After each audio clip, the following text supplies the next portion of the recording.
And Katie, you have to bring them back up.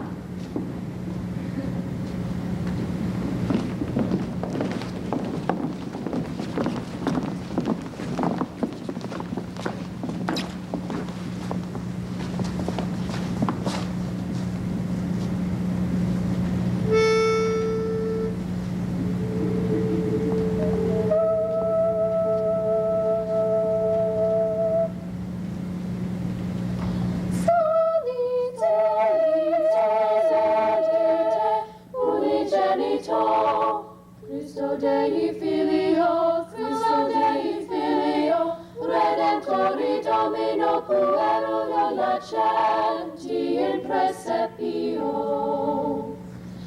Ein kleines Kinderlein liegt in dem Krippelein, alle liebe Engelein, die mit dem Kinderlein, oh, sie liebe Engelein, sie mit dem Kinderlein, salite unigenito, Christo Dei Filio, Christo Dei Filio, Redemptori Domino puerulo lacenti in praecepio.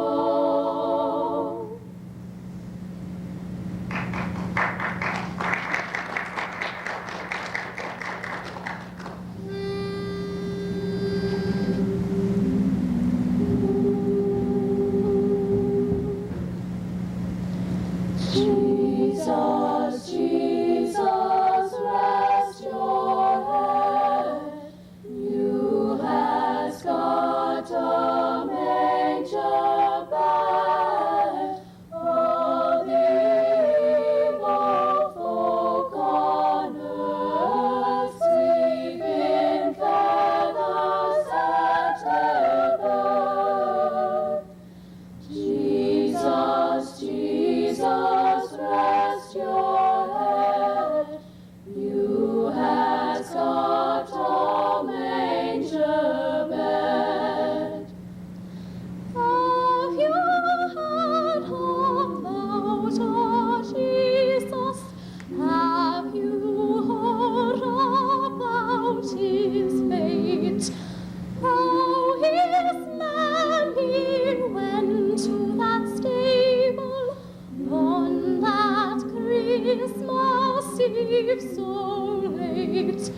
Winds were blowing, clouds were rolling, stars were glowing, glowing, glowing. Jesus, Jesus, rest your head. You has got a manger bed. All the evil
were wise men, wonderfully wise men, who brought gifts to the babe in the manger. They invented the art of giving Christmas presents. Being wise, their gifts were no doubt wise ones, possibly bearing the privilege of exchange in case of duplication. The story I am going to relate is about two foolish children who gave gifts and had no thought at all of the Magi, but only of each other. It is the morning of the day before Christmas, just a little while ago. This is Mr. James Dillingham Young, known to his wife as Jim. Jim, Yes? how about another cup of coffee? Mrs. James Dillingham Young, whose name is Della. Maybe half a cup. No, I'm making a full cup. I still got time. It's going to be a nice day today. But cold. You have to expect that this time of year. Jim, do you think you'll get off early this afternoon? Not a chance. In my office, the day before Christmas, it's just the same as any other. I suppose it doesn't really matter. I'm just glad you have the job. Such as it is, I thought by now I'd be able to give you something better than this. Jim, Chief furnished apartment, third floor walk up. don't talk like that. No, talking does not help much. Jim, is anything wrong? I don't know. I guess I'm just feeling sort of blue this morning. Well, now let's have none of that. Tomorrow's Christmas, you know. Maybe that's it. I was hoping we'd have something so much better, you know? A pretty girl like you. A lucky girl like me. Maybe someday, Della. Well, who cares about someday? We've got today. Planning to do anything special? I'll take a little walk, I guess. Jim, tonight let's go shopping for a Christmas tree. A small one. We can make our own decorations. Christmas trees are expensive this year. Not if we wait until late tonight. You can get a leftover one for next to nothing. All right, we'll try. I might even take a stroll along Broadway this afternoon. Window shopping? I might even buy a Christmas present for somebody. Anybody I know? You've met him, but don't ask me any more questions. My boss will probably be asking the questions if I don't get started. James Dillingham Young. Now what? I think you're forever taking that watch out of your pocket just because you're so proud of it. And why shouldn't I be? It belonged to my father and my grandfather before him. I suppose so. And it is a perfectly grand watch. The very best. Except for that, shabby old leather strap. Now there's nothing wrong with this strap. It's still got quite a bit of wear left in it. I suppose so. Does it still keep perfect time? Absolutely. Say, those old combs don't amount to much anymore. They do quite nicely if I get them in just right. There. I haven't told you that you have very beautiful hair, Mrs. Young. Over and over, you've told me again, Mr. Young. There you go again. Goodbye, my dear, sweet, beautiful Miss Young. Don't be late. I won't be.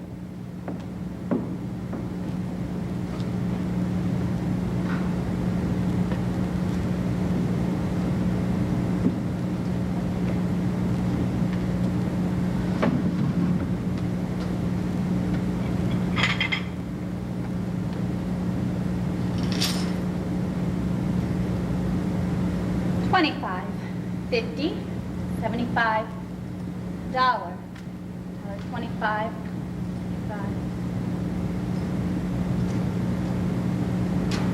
$85, $86, $87.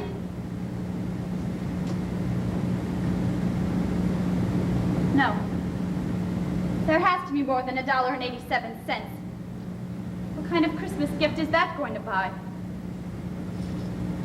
25, 50.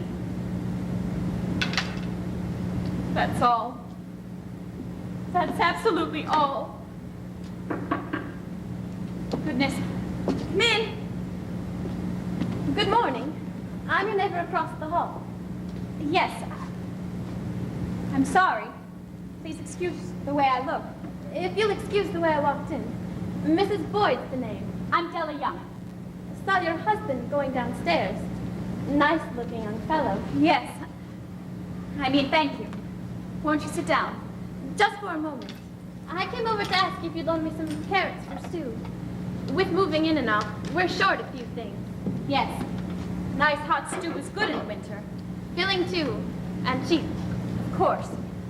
Save a few pennies here, a few nickels there. And what does it all amount to? Well, in time. $1.87, that's all. I know. Tomorrow's Christmas. It's discouraging, isn't it? I wanted to get Jim something nice. What can a person buy for just $1.87? Look, child, you're young. There'll be other Christmases, God willing. I'm sorry. I shouldn't have told you my troubles. Come now, pin up that pretty hair of yours and just make the best of things. What things? Well, look around you. Third floor walk-up in a run-down building. A gray backyard and a gray board fence. Even an old gray cat walking the fence. Is that what you mean? Things have a way of working out. But things only work out when you do something about them. Well, maybe you could... What can I do? I feel so helpless. And Jim tries so hard, he really does. He just gets so worried and discouraged. Does he? All because of me. He thinks by now he should be able to give me something more than this. It's not so bad. I really don't mind living here. I don't mind looking out to the gray backyard. But I do mind not having enough money to buy Jim a real Christmas present. They say it's the thought that counts. Some nice handkerchiefs, maybe. No. I had something very special in mind. Special? Something he'd be so proud of. I was silly to think that a few pennies, nickels, and dimes would ever amount to enough money. A new bride, are you? Yes. It's our first Christmas together. That's wonderful. Mind if I help myself to those carrots? Feel free. Look in the vegetable bin under the sink. I'll do that.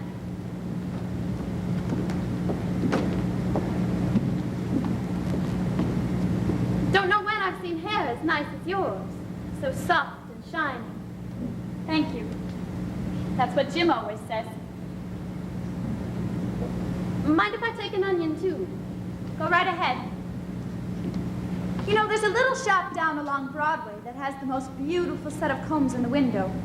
They're pure tortoiseshell with jeweled rims. I just stand there and worship them every time I walk by that way.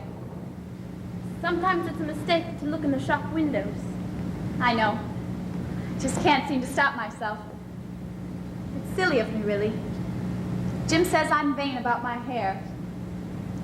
Suppose I am. Well, who wouldn't be? But I tell him he's just as vain about that big gold watch of his. A gold watch? Well, of course he would be. Oh, goodness. I better get along and start my stew. I used to know a woman who had beautiful hair like yours. Really? Funny thing, though. She sold it. She what? She sold it. Had it cut off and sold it to one of those hair dealers. She sold her hair? Yes. She got quite a good price for it, too. How much? Well, now, I didn't think to ask. Likely depends on how strong the hair is. Yes, I suppose so. Funny the things people will do. Yes, isn't it? Where did you say she sold her hair? One of those hair dealers over on Broadway. She saw the sign in the window. Thank you. Well, thanks again for the carrot and the onion. I took a couple of potatoes, too. That's all right. It was nice to have met you.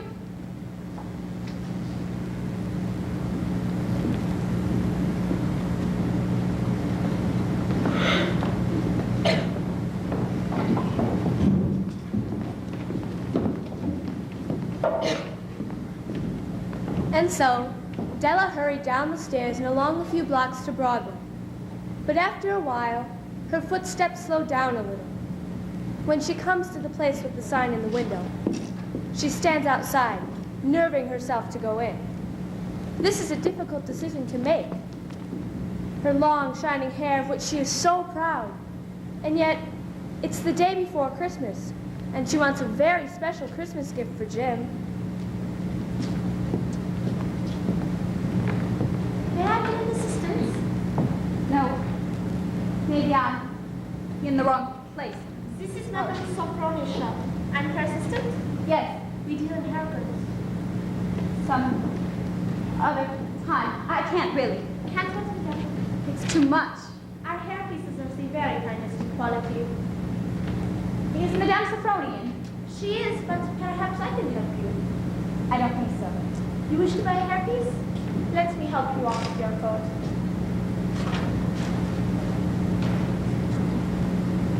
And now this back. If Madame will sit on this stool. How lovely your hair is. Thank you. I'm sure we can match the color exactly. I didn't come in to buy a hairpiece. No? Then what? I'd like to see Madame Sofroni, please. She's very busy. I'll wait if I have to. Never mind, I think I can get her to see you now. Thank you. Don't look so woebegone. It's tortured a bit. Won't it?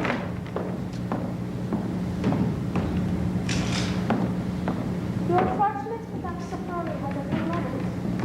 Well, I thought I'd stop in and talk with you. I'm a very busy woman. I won't take much of your time. You're not a customer, right? Yes. Then let's get to the point. Do you buy hair?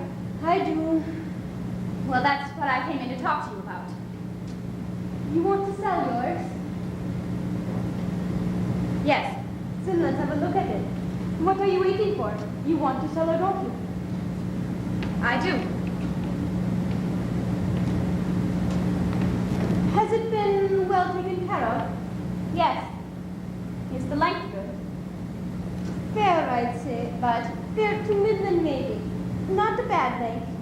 Well, I really wouldn't think of selling it, except that... You've got your reasons. I've got mine. Quite likely says the same. Money. Yes. How much will you give me? Business has not been so good lately. Hasn't it? You know how it is around Christmas time. People aren't too interested in hair goods. Aren't they? Prices go down a bit this time of year. Will you please just tell me how much you'll give me? $20. That's all? Take it or leave it.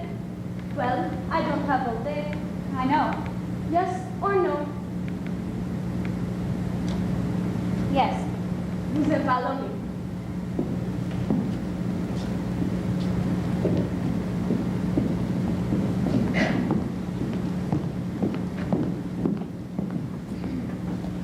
Now comes the next problem. Among the many stores along the big street, there must be one which is exactly what Della is looking for. There are crowds of hurrying Christmas shoppers. There are busy clerks with scarcely a moment to spare. There are many beautiful gifts from which to choose. How can she be sure of getting exactly the right one until she looks in very many stores? But finally, she comes back again to a little shop which was the first she visited. She is very sure now.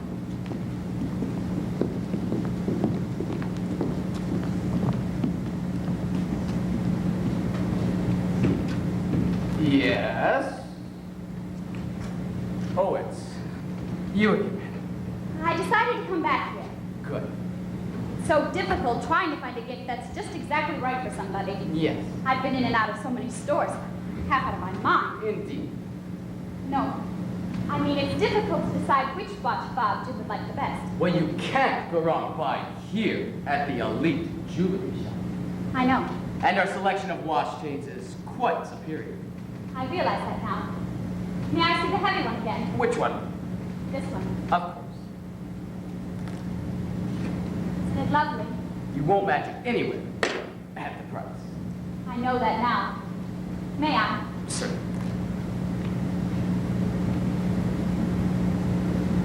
Design is simply beautiful. Simple without a lot of ornamentation. Yes. Real gold. 14 carats. $21. Isn't that what you said? Yes, that's right. $21. We have some very serviceable watch chains at a cheaper price if you care. No. Perhaps some other item, cufflinks, tie clamps. No. It has to be a watch chain. Yes, Jim, my husband. Well, he has the most wonderful watch. Indeed. A beautiful watch. It belonged to his father and his grandfather before him. Yeah. Except there's just one thing wrong. With the watch? No, not with the watch. That's perfect. It's just that He has a shabby old leather strap instead of a chain. Ah, so you thought a watch chain like this one would Yes. go. They go together beautifully. You decided. Yes.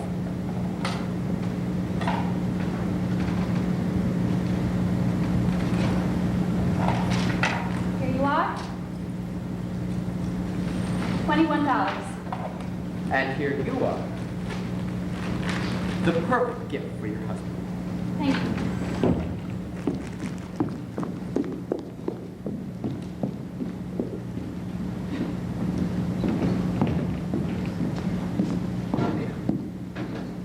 And so, Della began to hurry home, clutching her precious package and the remaining 87 cents. Christmas was in the air. Della passed men and women rushing home in anticipation of Christmas dinner, presents, family love, and joy. Carolers filled the snow-covered streets with the sound of the holidays. Here we come a-caroling among the leaves so green. Here we come a-wandering so fair to be seen. Love and joy come to you, and to you glad Christmas too.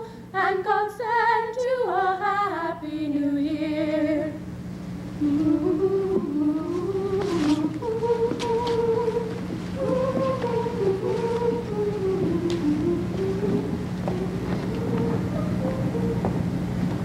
Della's thoughts were of Jim.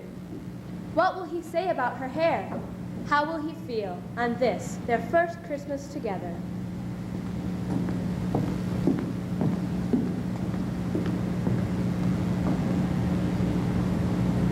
You about finished with your hair? I think so. I never knew a girl to take so long with the curling iron. Well, it's quite the job. Sure you don't need any help? No, thank you. You know, sometimes I think my husband does this on purpose. Does what? Pokes holes in the toes of all of his socks.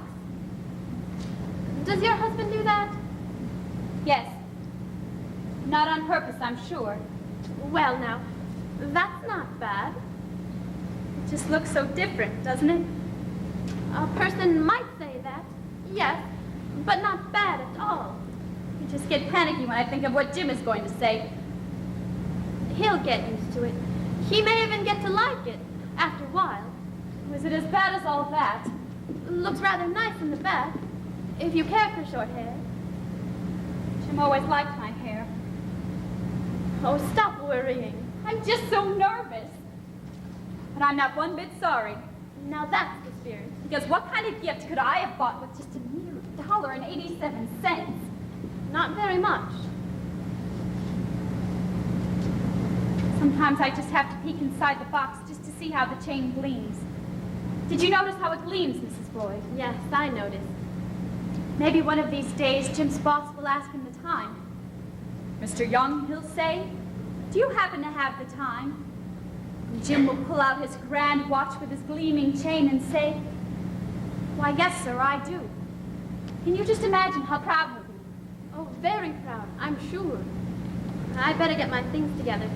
It's time to start dinner. By the way, the stew was real good. Wouldn't have amounted to nothing without the vegetables you loaned me. Really?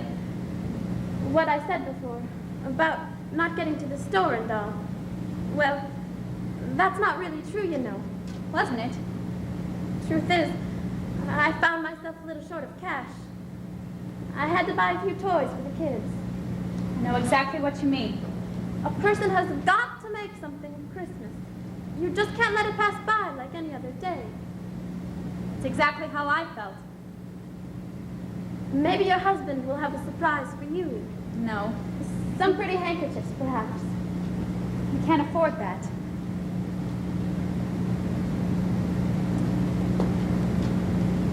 He's going to be home soon. I'm so nervous. What time is it? Oh, it's around 5, I believe.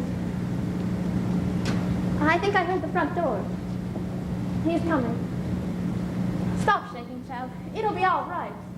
I hope so. A very Merry Christmas to both of you. And to all of yours.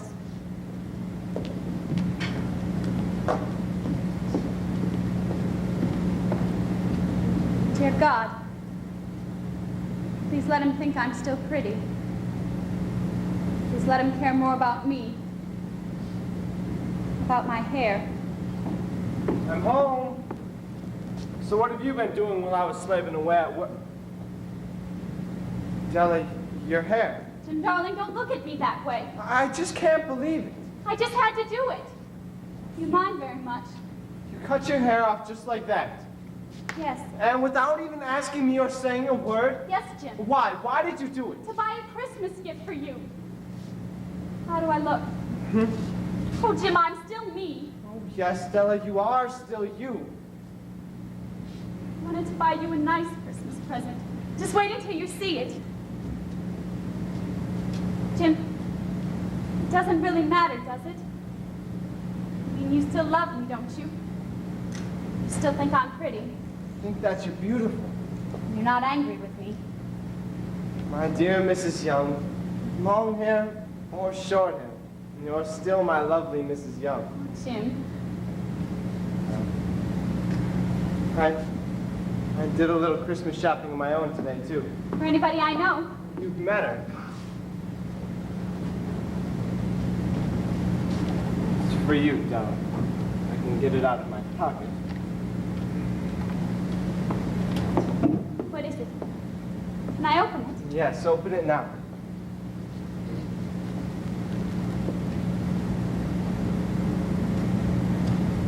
The tortoiseshell combs. I know how much you've wanted them. The full set, side and back. Pure tortoiseshell with jeweled rims. They're exactly the color of your hair. Oh, exactly the color of my hair. Oh, Jim, my hair. Don't cry, Della, please. I know. My hair grows so fast, Jim. I'm sure it does. So very fast. By next Christmas, it'll be just the right length for these beautiful combs. Of course it will. I feel sort of foolish, really. But I'm not one bit sorry. What is it now?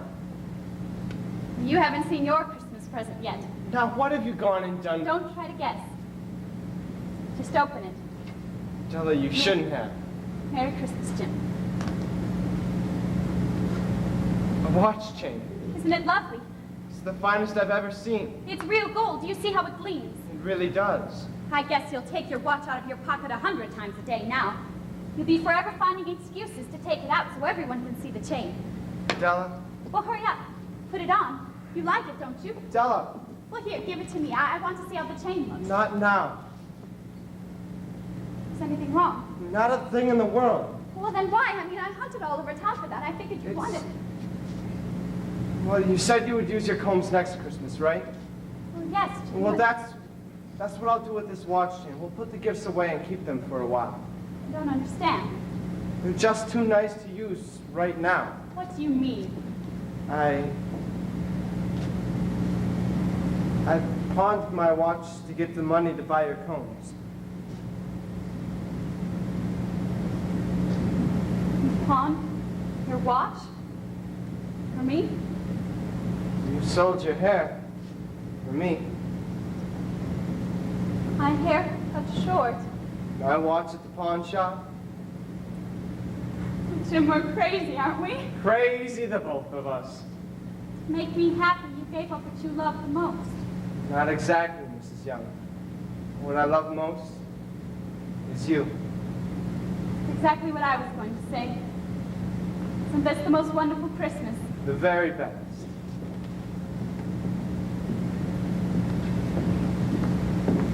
Look now, for a final moment, at Della and Jim, who gave each other 2 useless Christmas presents. Useless? No, not when the drab old room grows bright with the light of their happiness. Della and Jim, who gave each other the gift of love. The Magi, as you know, were wise men, wonderfully wise men, who brought gifts to the babe in the manger. They invented the art of giving Christmas presents. I have related to you the story of 2 foolish young people who most unwisely sacrificed for each other the greatest treasures of their house. Foolish, did I say? Unwise? Oh no. Let it be said of Della and Jim that they were wise indeed. everywhere, let it be said of those who know how to find the true joy of Christmas. They are the wisest. They are the Magi.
Yes.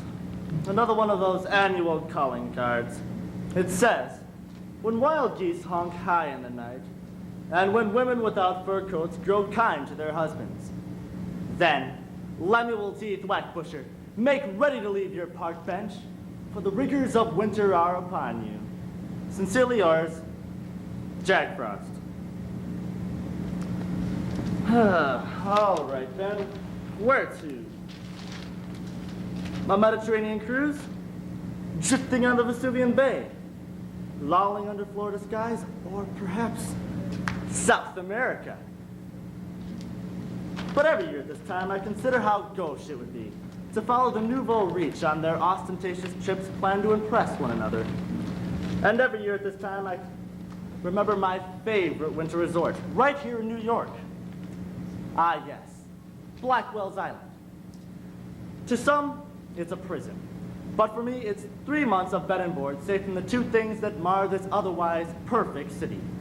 Namely, the winter cold and the police. But the law is an integral part of my yearly plan. For since police are ever anxious to make arrests and judges determined to pass sentence, all I do is commit a simple misdemeanor and afford them the eager pursuit of their duties. Voila! I'm booked for 3 months on Blackwell's Island. No travel bureau could provide faster service. And the best part is that my self-esteem remains unsullied. For by a simple arrest, I earn my winter vacation. No charity award for Lemuel T. Blackbusher. Of course, it's better to be a guest of the law, which, though conducted by rules, does not meddle unduly with a gentleman's private affairs. Now then, how do I get arrested? The most pleasant way would be to dine luxuriously at some expensive restaurant, and after declaring insolvency, be handed over quietly to policemen. An accommodating magistrate will do the rest. Clean shaving, decent coat, and this barely used gift from the Salvation Army. Now, if I could be seated quickly, my top half might give a reasonable impression of affluence. A quick look at the menu, and I'll order a roasted mallard duck with a bottle of Chablis, a camembert, a demi-tasse, and a cigar. Such a small repast won't provoke undue revenge from the management, yet it will leave me filled and happy for the journey to my winter refuge. 3 months on Blackwell's Island.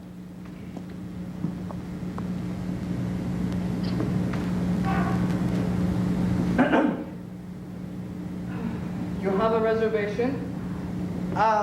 Yes, reservation. The name, please. Lemuel T. Blackbusher. The T is for Theodosius, my maternal grandfather. Poor man was killed in the flood of 79. You have no reservation. Stunned by an excess of water. Who are you that you feel you can be served in a restaurant such a bombazine? Let alone be seated. Look at you. Frayed cuffs, ill-fitting clothes, and those shoes. Genuine alligator, sir. A gift from a lady missionary. Out. I was prepared to give ample retribution. I mean restitution for a meal here. Out! But under the circumstances, I decided to go! Out! Elsewhere! Oh, cantankerous chill! Ought to be arrested for felonious assault. Well, seems my route to Blackwell's Island will not be an Epicurean one. Now, what other way is there? Ah, a confectionery establishment. Perhaps I could pave my way with a minor theft with bonbons. A figure of speech, for I hate candy.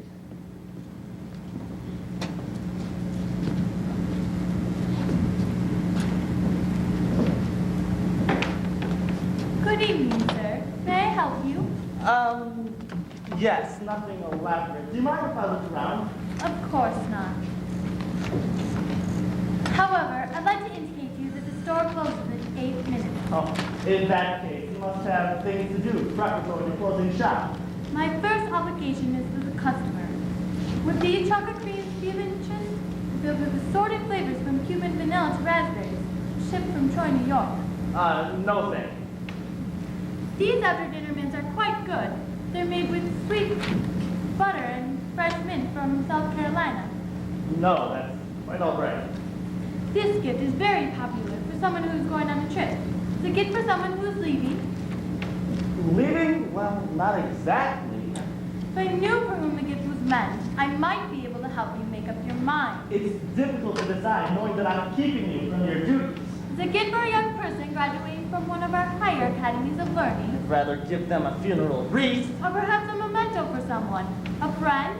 No. Or a member of the family. Oh, brother. Your mother? Yes, the gift is for my mother. Your mother? Excuse me.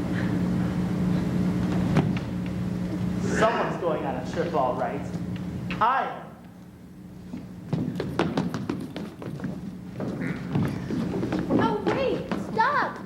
Drat, caught red-handed. No, wait, what are you doing to this man? Madam, please, let him do his duty. Let go of him, do you hear? Madam, Be gone, go elsewhere. It's criminals if you know what they look like.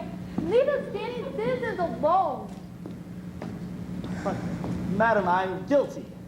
Guilty, yes. Guilty of risking incarceration so that you may give your mother a gift.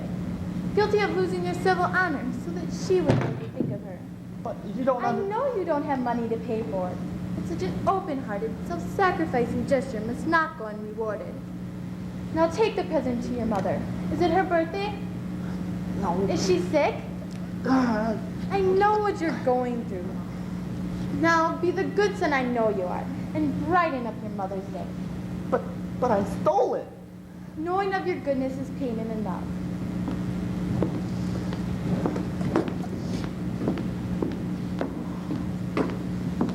Oh, how I hate candy.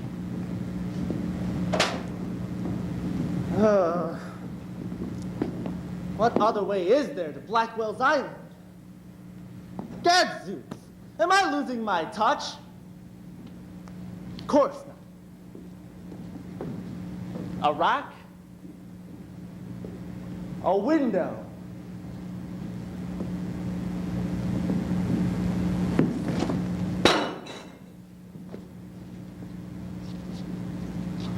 Where's a cop? When you need one, they're never around.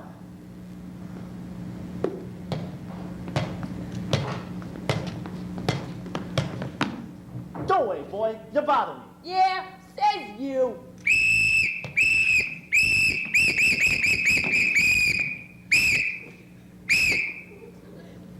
Now just a minute. Who broke the window? Don't you think I might have had something to do with it, officer? Men who stay and talk with policemen, they don't break windows, they run away. Yeah. You! Why come back here, you? Don't you know it's a crime to break windows? Stop you! Stop in the name of the law!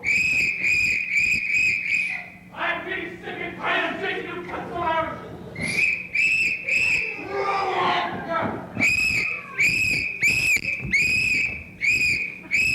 Stop, will you? Jeez, man!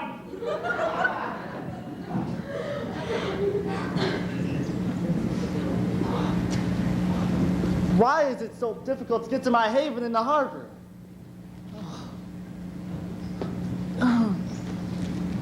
Blast you, Jack Frost. Your calling card was more than specific. Yeah, I got the message. Victim of cruel circumstances. Ah. Perhaps another attempt at larceny. Petite larceny.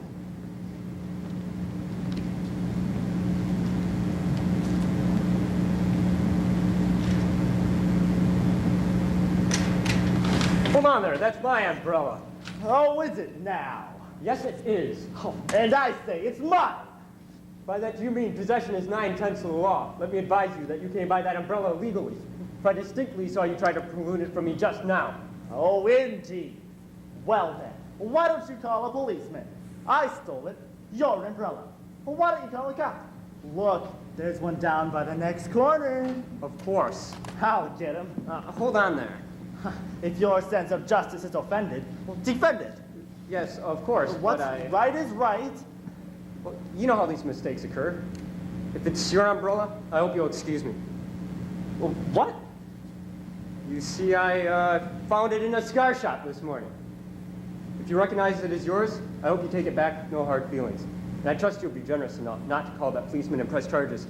I mean, nobody wants to be in trouble with the law. Oh, of course. So if you behave like the gentleman that I know you must be, and accept my sincere apologies for this gross oversight. To err is human, to forgive is divine. And now, sir, I bid you adieu.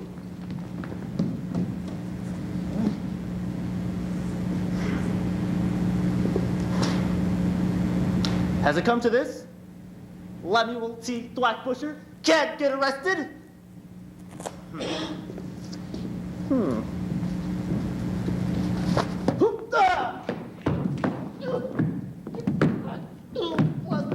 bastard of the devil!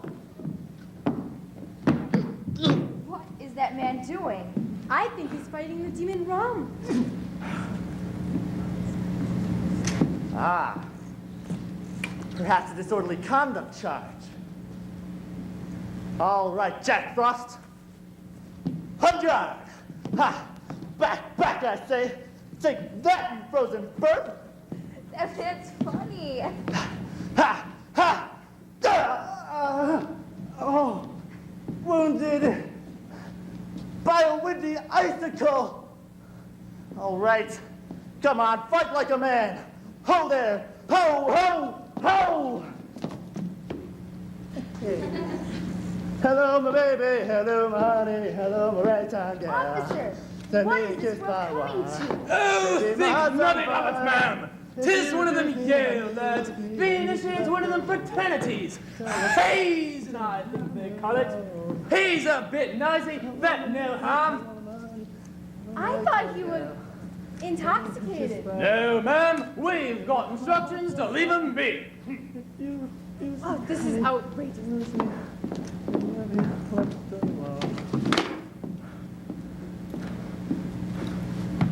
A Merry Christmas to you, young chap. I've got some coins in here somewhere. Oh, there you go. Merry Christmas.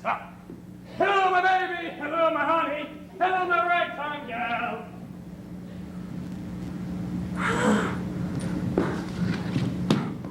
If I can just get my thoughts together. I know the answer will come to me. Ow!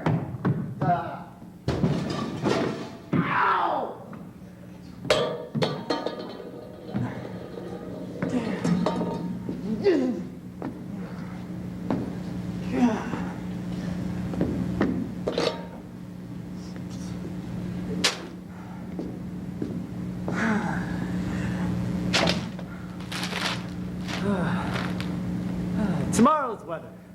Cloudy and colder. Possibility of snow.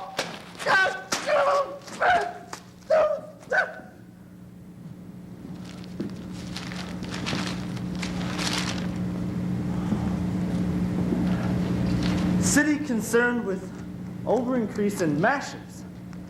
Accosting of women on the streets by those of the opposite gender becoming a problem. Police have been alerted, says Commissioner McCloskey. Masher. My back is against the wall. A chilly blindfold is being placed over my eyes, and Winter's firing squad is taking aim. Though I fain would not best merge the sensibilities of any member of the feminine denomination. Do I have any other recourse? Masher it will be.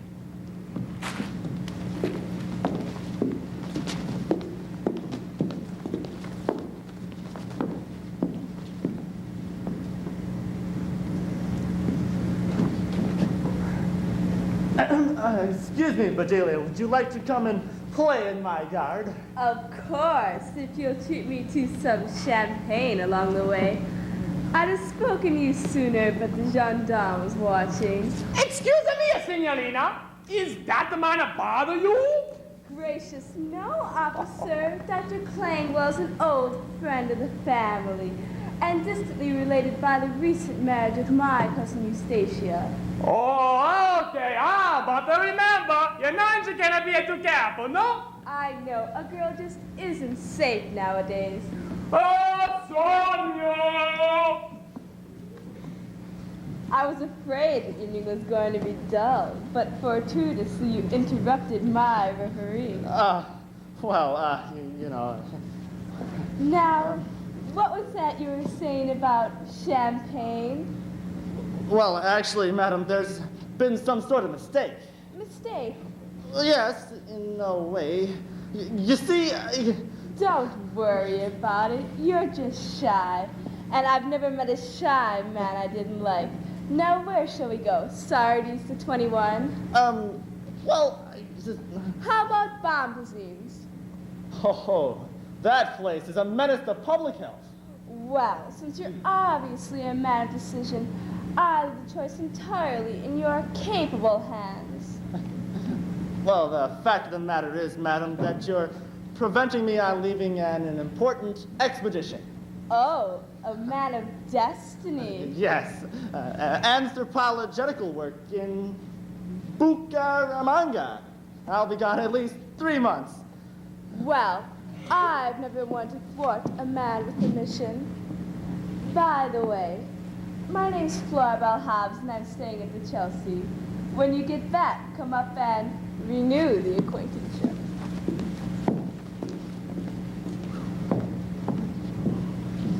My, what's happened to law and order?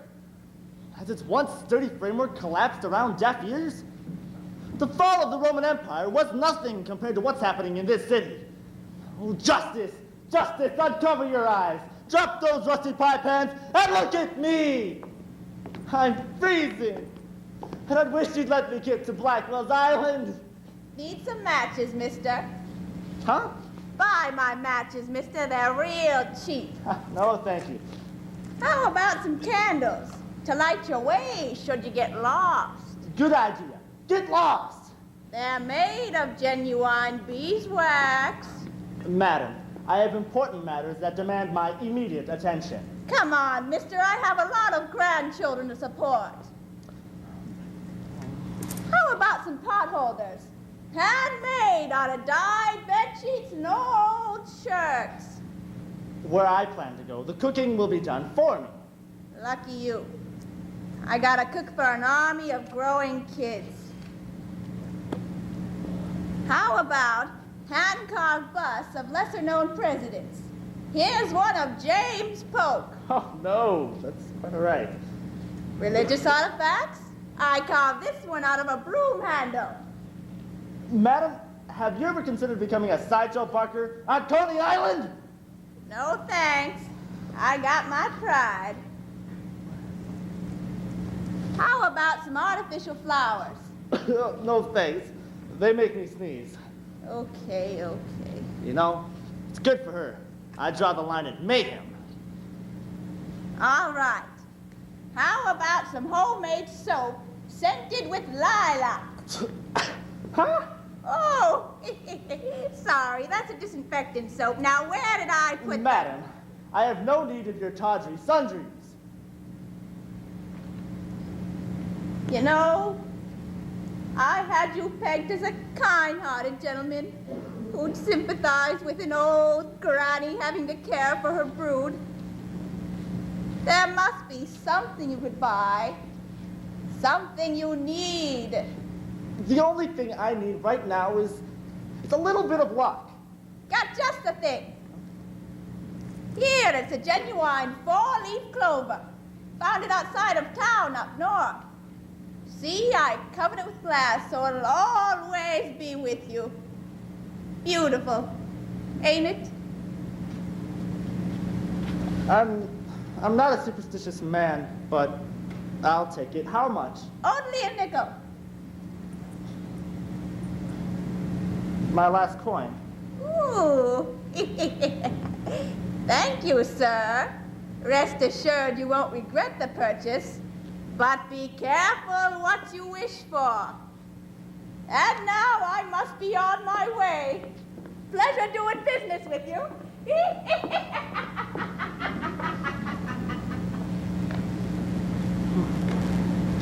Be careful indeed. Why should I be careful? I know exactly what to wish for.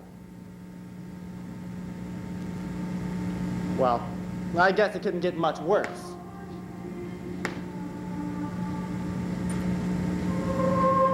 St. Ignatius Boys Choir. St. Ignatius Church. Hey, can you get me to Blackwell's Island?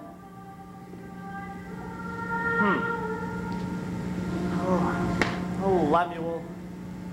When was the last time you saw the inside of a church? Long ago. Too long ago. What was that sermon about? Cards, yes. That life was like a game of cards. The only difference was that life actually spread out the cards face up. And you had the pleasure of choosing any hand you wanted. I want a winning hand just once.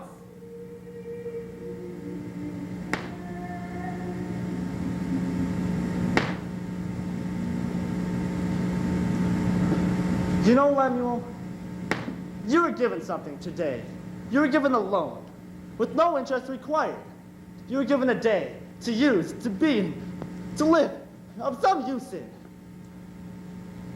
Once I was of some worth. Doesn't seem like I could have lost that, but is it too late? Maybe not. I'm still fairly young, and I've got my health. Why, I could go out and play a new deck of cards. Yeah. I could go downtown and look for work. Say, an importer once offered me a job as a driver. I'll go downtown and look him up. And for luck, hey, I've got my four-leaf clover. I'll be somebody in the world. I'll be of some worth. What are you doing here? Well, nothing, officer. Well, where do you live? Well, I don't live anywhere, but I'm Oh, so you're a drifter, huh? Not exactly. I'm booking you on a vagrancy charge. Now put your hands behind your back. But be careful what you wish for. You may just get it. Don't worry, you'll have plenty of time to philosophize. I'd say maybe 3 months on Blackwell's Island. Now get a move on.